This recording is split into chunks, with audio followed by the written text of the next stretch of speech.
മുടങ്ങാതെ കലോത്സവങ്ങൾ കാണുന്ന കലാസ്നേഹികൾക്ക് ഒരു പരാതിയുണ്ട്. പലയിടത്തും ആവർത്തന വിരസതയുണ്ടാകുന്നു എന്നതാണ് ആ പരാതി. ഒരേ വിഷയം, ഒരേ അവതരണ ശൈലി എന്നിവയൊക്കെ ആവർത്തിക്കുന്നു പോലും. ഈ ടി വിയിലൂടെയും മറ്റുള്ള പരിപാടികൾ കണ്ട് അതിനെ കോപ്പി ചെയ്യാൻ വേണ്ടിയാണ് കൂടുതൽ ആൾക്കാർ ശ്രമിക്കുന്നത്. ഒരാൾ കാണിച്ച പരിപാടി അത് നന്നായിട്ടുണ്ട്, അതിൻ്റെ എന്തെങ്കിലുമൊക്കെ ഭാഗങ്ങൾ മാറ്റിയിട്ട് അവതരിപ്പിക്കുക. അതാണ് ഈ ആവർത്തന വിരസത കൂടുന്നത്. ആവർത്തന വിരസത ഇങ്ങനെ ആവർത്തിച്ച് വരുന്നതിനെ തുടർന്ന് ആവർത്തന വിരസത എന്ന പേരിൽ ഒരു മത്സര ഇനം തുടങ്ങാൻ ഇത്തവണ ഞങ്ങൾ തീരുമാനിക്കുകയായിരുന്നു. അതിൽ ഒന്നാം സ്ഥാനം കിട്ടിയ മിടുക്കനെ പരിചയപ്പെടാം. ഒരേ വാചകം ഏറ്റവും കൂടുതൽ തവണ ആവർത്തിച്ചാണ് ഇദ്ദേഹം ആവർത്തന വിരസത മത്സരത്തിൽ ഒന്നാമതെത്തിയത്. പ്രകടനം കാണുക. ലോട്ടറി പ്രശ്നം PB ചർച്ച ചെയ്തോ എന്ന ചോദ്യത്തിനുള്ള ഉത്തരമായിട്ടാണ് ഈ പ്രകടനം. ഈ പ്രകടനത്തിൽ ഞങ്ങളായി ഒന്നും ആവർത്തിച്ചിട്ടില്ല. എല്ലാം ഒറിജിനൽ ആവർത്തനങ്ങൾ. ഞങ്ങൾ ഈ വിഷയം ചർച്ച ചെയ്യുകയോ തീരുമാനമെടുക്കുകയോ ചെയ്തിട്ടില്ല. ഇല്ല, ഞങ്ങൾ ഈ വിഷയം ചർച്ച ചെയ്തിട്ടേ ഇല്ല. ഞങ്ങൾ ഈ വിഷയം ചർച്ച ചെയ്തിട്ടൊരു തീരുമാനം എടുത്തിട്ടില്ല. അല്ല, ഞങ്ങൾ ഈ വിഷയം ചർച്ച ചെയ്യുകയോ ഞങ്ങൾ ഈ വിഷയം തീരുമാനിക്കുകയോ ചെയ്തിട്ടില്ല.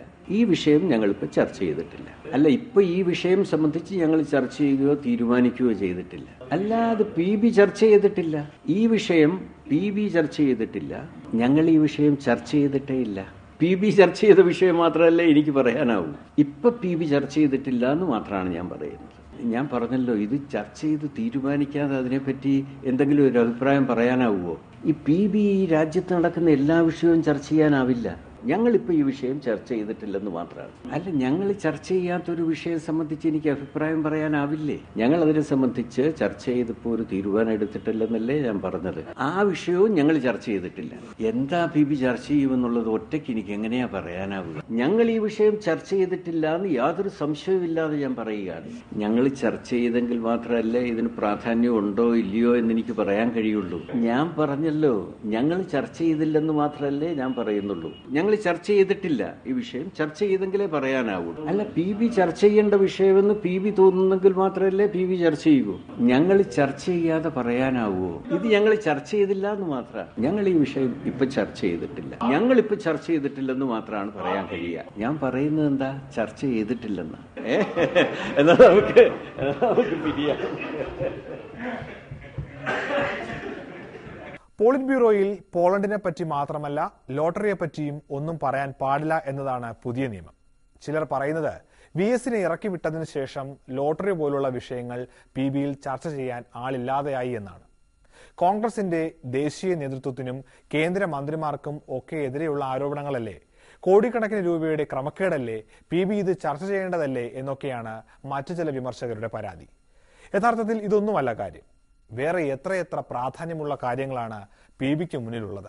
ക്യൂബയുടെ മേലെയുള്ള ഉപരോധം പിൻവലിക്കണം എന്ന് ഐക്യരാഷ്ട്രസഭയുടെ ജനറൽ കൗൺസിലിൽ പ്രമേയം വരുമ്പോൾ അതിനെ എതിർക്കാൻ അമേരിക്കയുടെ കൂടെ 2 രാഷ്ട്രങ്ങളെ ഉണ്ടായിരുന്നു.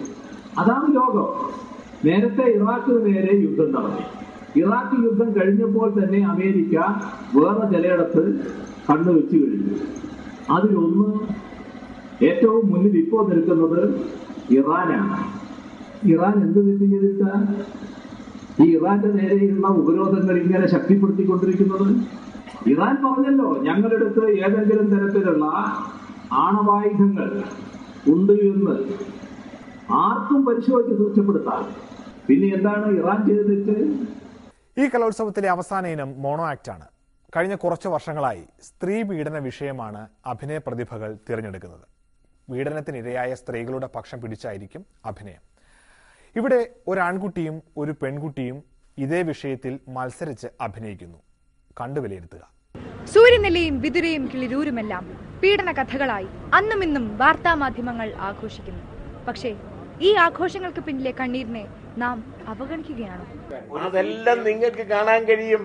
കേരളത്തിൽ അത്തരക്കാരായ പെൺകുട്ടികളെ ഉപയോഗിച്ച മാന്യന്മാരെ ഞങ്ങൾ ഈ ഗവൺമെന്റ് അധികാരത്തിൽ നിന്ന് തീരുന്നത് വരെ എന്നതിന് മുമ്പായിട്ട് തന്നെ തെരുവിൽ കൂടി വിലങ്ങും വെച്ച് നടത്തുന്നത് കാണാൻ കഴിയും. ബുദ്ധിയില്ലാത്ത നമ്മുടെ മോള് ഇന്നല്ലെങ്കിൽ നാളെ ഒരു കുഞ്ഞിനെ പ്രസവിക്കും. അതിനു മുമ്പ് നമുക്ക് ചെയ്യണം. ജന്മം നൽകിയ കൈ കൊണ്ട് തന്നെ നമ്മുടെ മോള്. അതൊക്കെ എങ്ങനെ രഹസ്യമായിട്ടൊന്ന് വരുന്നത് അനുസരിച്ച് വല്ലതും എഴുതി പിടിപ്പിക്കണ്ട. ശരിക്കുള്ള വസ്തുതകൾ തന്നെ നിങ്ങൾക്ക് തരത്തക്ക തരത്തിൽ വസ്തുതകളെ ശേഖരിച്ചുകൊണ്ടിരിക്കുകയാണ് ഞാൻ. മതിയായി മതിയായി എനിക്ക് ഇങ്ങനൊരു ജീവിതം. ഓരോരുത്തരുടെ നോട്ടം കാണുമ്പോ, അർത്ഥം വെച്ചുള്ള സംസാരം കേൾക്കുമ്പോ തൊലി ഉരഞ്ഞു പോവുക. അവർക്കെല്ലാം എതിരായി കർശനമായ നടപടിയെടുക്കും. എല്ലാ അഭിനയങ്ങളും പ്രേക്ഷകർക്ക് മുന്നിൽ വയ്ക്കുന്നു. മാർക്കിട്ട് സമ്മാനം കരുതി വെക്കുക. സമയമാകുമ്പോൾ കൊടുത്താൽ മതി. ഇത്തവണത്തെ തിരുവാതിര ഇവിടെ പൂർത്തിയാകുന്നു. മനോരമ ന്യൂസ് .com തിരുവാതിരയുടെ മുൻ എപ്പിസോഡുകൾ കാണുക. അടുത്ത ആഴ്ച വീണ്ടും കാണാം. നമസ്കാരം.